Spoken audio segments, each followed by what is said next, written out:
মুছলমান মানুহ লাগিলে একেলগে লাইন পাতি থিয় কৰাই আপোনালোকে গুলি কৰি মাৰক, কিন্তু কেনেকুৱা জীয়াই জীয়াই আপোনাক নামাৰিবলৈ আমি আহ্বান জনাইছোঁ। আমি ব্ৰইলাৰ মুৰ্গী নহয় যে কোনোবাই কাটি থাকিব আৰু বাকী মুৰ্গীসকল চাই থাকিব। সংবিধানে দিয়া অধিকাৰ খৰ্ব কৰি সংখ্যালঘু মুছলমানৰ ওপৰত অত্যাচাৰ কৰা বন্ধ কৰিব লাগিব। আমাৰ সংখ্যালঘু মুছলমানক লৈ আমি ৰাজপথত গণতান্ত্ৰিকভাৱে আন্দোলন কৰিম আৰু ইতিমধ্যে আমি অহা 7 তাৰিখে আমি দিল্লী কপাম। গতিকে আমি সংখ্যালঘু মুছলমান যদি এনেকুৱাই অত্যাচাৰী হয়, এনেকুৱাই নিৰ্যাতন যদি আমাৰ ওপৰত চৰকাৰে এনেকুৱা সিদ্ধান্ত ল'ব লাগে, যি সিদ্ধান্তত আমাৰ এই অসমত মুছলমান মানুহ লাগিলে একেলগে লাইন পাতি থিয় কৰাই আপোনালোকে গুলি কৰি মাৰক, কিন্তু কেনেকুৱা জীয়াই জীয়াই আপোনাক নামাৰিবলৈ আমি আহ্বান জনাইছোঁ।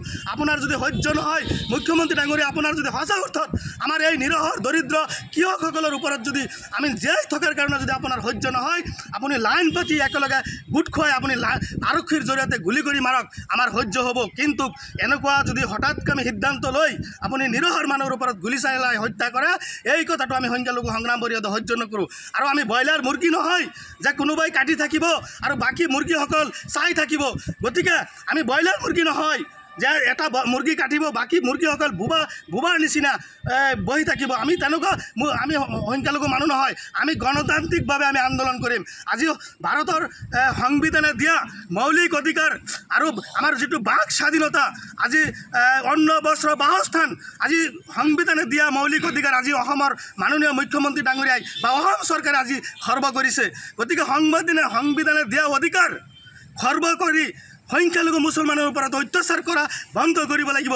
অন্যথাই আমি সংখ্যালঘু সংগ্ৰাম পৰিষদে আমাৰ সংখ্যালঘু মুছলমানক লৈ আমি ৰাজপথত গণতান্ত্ৰিকভাৱে আন্দোলন কৰিম আৰু ইতিমধ্যে আমি অহা 7 তাৰিখে আমি দিল্লী কপাম। এই মুখ্যমন্ত্ৰীৰ যিটো স্বৈৰাচাৰী শাসন আৰু এই যে যিটো অত্যাচাৰ আৰু বিভিন্ন ধৰণৰ মানসিক শাৰীৰিকভাৱে অত্যাচাৰ কৰা যিটো পৰিকল্পনা, এই পৰিকল্পনা নিহা কৰাৰ কাৰণে আৰু দিল্লী নেতৃত্বত জনোৱাৰ কাৰণে ইতিমধ্যে আমি এটা সিদ্ধান্ত লৈছোঁ যে সংখ্যালঘু সংগ্ৰাম পৰিষদে হাজাৰ হাজাৰ প্ৰতিবাদকাৰী লৈ আমি ৰাজপথ কপাবলৈ আমি বাধ্য হ'ম।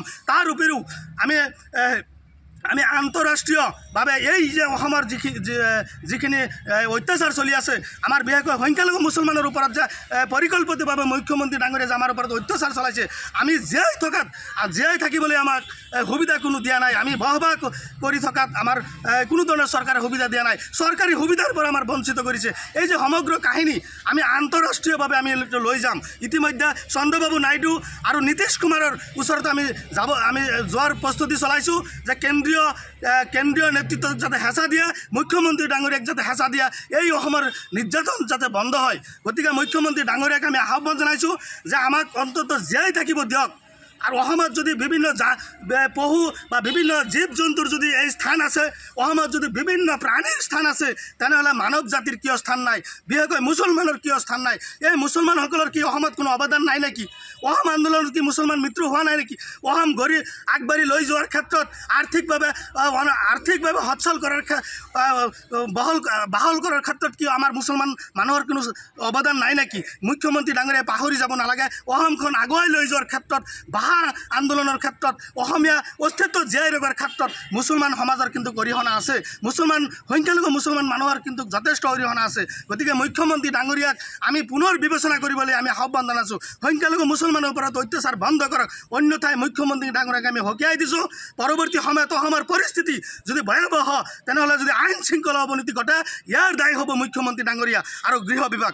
গতিকে আৰু তাৰ লগতেও যিসকল ব্যক্তি মৃত্যু হৈছে তেওঁলোকৰ ক্ষতিপূৰণ আমি দাবী কৰিছোঁ আৰু লগতে যিসকল আৰক্ষী ইতিমধ্যে আহত হৈছে তেওঁলোকৰ আশু আৰোগ্য আমি কামনা কৰিছোঁ আৰু পুনৰ কোনো ঠাইত যাতে এনেকুৱা ঘটনা সংঘটিত নহয় তাৰ বাবেও আমি মুখ্যমন্ত্ৰী ডাঙৰীয়াক আমি সকীয়াই দিছোঁ। আৰু যোৱাকালি যিটো ঘটনা সংঘটিত হৈছে, এই ঘটনাত কেইবাজনো ব্যক্তি নিহত হৈছে আৰু তাৰ লগতে আমি দেখিছোঁ প্ৰায় 22জনকৈ আৰক্ষী বিষয়া এই ক্ষেত্ৰত আঘাতপ্ৰাপ্ত হৈছে। যে এই যে আৰক্ষী আঘাতপ্ৰাপ্ত হৈছে বা আমাৰ মানুহখিনিক যে হত্যা কৰি মৃত্যু কৰা হ'ল, এই পৰিৱেশটো কিয় হ'ব লগা হৈছে? ইয়াৰ জগৰীয়া অসমৰ মাননীয় মুখ্যমন্ত্ৰী।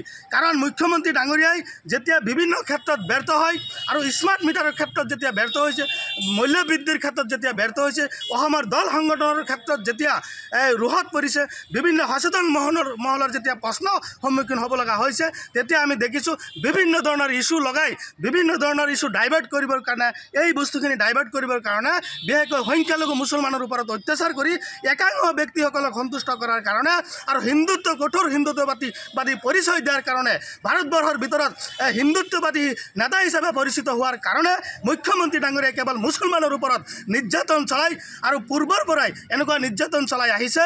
আৰু আমি কৈছোঁ, মুখ্যমন্ত্ৰী ডাঙৰীয়া, আপুনি অসমৰ ৰজা, আপুনি প্ৰজাসকলক যিধৰণে সুৰক্ষা দিব লাগিছিল আৰু অসমত আপোনাৰ জীৱন আৰু নিৰাপত্তা যেনেকুৱা সুৰক্ষা দিব লাগিছিল, বিশেষকৈ সংখ্যালঘু মুছলমানৰ ওপৰত আপুনি এই ক্ষেত্ৰত সম্পূৰ্ণভাৱে ব্যৰ্থ হৈছে। আপোনাৰ আৰক্ষী প্ৰশাসন ব্যৰ্থ হৈছে, আপুনি ৰাজধৰ্ম পালন কৰা নাই, আপুনি অসম চলোৱাৰ ক্ষেত্ৰত যে সম্পূৰ্ণভাৱে ব্যৰ্থ হৈছে, এই কথাটো স্পষ্ট হৈ গৈছে।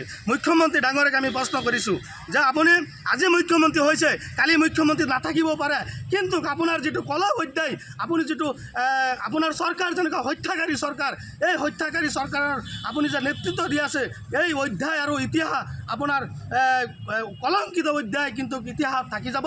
মুখ্যমন্ত্ৰী ডাঙৰীয়াই আপোনাৰ নেতৃত্বত প্ৰায় 100ৰ ওপৰত বিভিন্ন এলেকাত তেনেকুৱা এনকাউণ্টাৰ কৰি আৰু বুলডোজাৰ বিভিন্ন ধৰণৰ নিৰহৰ মানুহখিনিক যে হত্যা কৰিছে, এই ইতিহাস কিন্তু আমাৰ মুছলমান সমাজে পাহৰি নাযায়। এই বিচাৰ আমি এই বাস্তৱত যদিও আমি নাপাওঁ, কিন্তু মৃত্যুৰ পিছত সৃষ্টিকৰ্তাই এদিন বিচাৰ আপোনাক কৰিব, এই কথাটো আপোনাৰ মনত ৰাখিব। আৰু ভাৰতবৰ্ষ নহয়, সমগ্ৰ বিশ্বত এনেকুৱা নেতা নাই যি নেতাই মুছলমানৰ ওপৰত অত্যাচাৰ কৰি আজি তেওঁলোকে ৰাজনৈতিকভাৱে জীয়াই আছে। আমি দেখিছোঁ তেওঁলোকে ৰাজনৈতিকভাৱে নিঃশেষ হৈছে।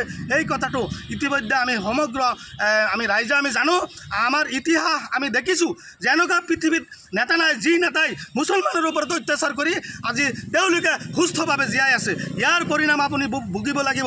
আৰু তাৰোকৈ পৰিতাপৰ বিষয়, সোণাপুৰত যিটো ঘটনা সংঘটিত হৈছে, আমি দেখিছোঁ ট্ৰাইবেল বন্ধুসকলে আজি 30 বছৰ 40 বছৰ আগত তেওঁলোকে আৰ্থিক অনাটনৰ ভাৱে এই আমাৰ মুছলমান ব্যক্তিসকলৰ হাতত এই মাটিখিনি বিক্ৰী কৰিছিল, কেঁচা দলিলত বিক্ৰী কৰিছিল, আৰু এইটো অবৈধ, অসাংবিধানিক। যে গতিকে যিসকলে মাটি বিক্ৰী কৰি তেওঁলোকে জীৱন আৰ্থিকভাৱে তেওঁলোকে বাচিছে, আজি সেই লোকৰ ওপৰত কোনো ধৰণৰ ব্যৱস্থা চৰকাৰে কৰা নাই।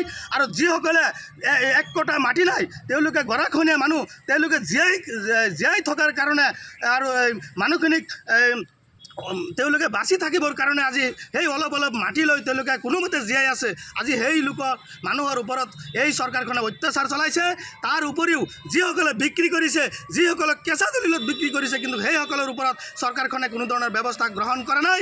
হঠাৎকৈ তেওঁলোকে কোনো ধৰণৰ পূৰ্বতে জাননী নিদি পেলাই এই চৰকাৰৰ হঠাৎকামী সিদ্ধান্তৰ কাৰণে আজি 22জন আৰক্ষী আজি আহত হ'ব লগা হৈছে, কেইবাজনো মানুহ মৃত্যু হ'ব লগা হৈছে।